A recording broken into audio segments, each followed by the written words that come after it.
নেহার জন্য তার পছন্দের লুচি আলুর দম বানায়। নেহা অনেক খুশি হয়ে যায়। নেহার বাবাও পরের দিন নেহার জন্য খেলনা কিনে আনে। এভাবেই হাসি খুশি তাদের দিন কাটছিল। একদিন নেহা পিঙ্কির সাথে দেখা করতে যায়। পিঙ্কি, এই দেখ, বাবা আমাকে নতুন খেলনা কিনে দিয়েছে তোর মতো।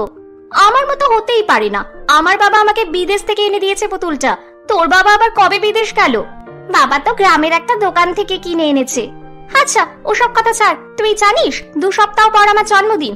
বাড়িতে অনেক আত্মীয় স্বজন আসবে, সবাই অনেক দামি দামি গিফট দেবে, খুব মজা হবে। তুইও আসবি আমার জন্মদিনে। হ্যাঁ যাব, দুজনে অনেক মজা করব। এরপর তারা সেখান থেকে চলে যায়।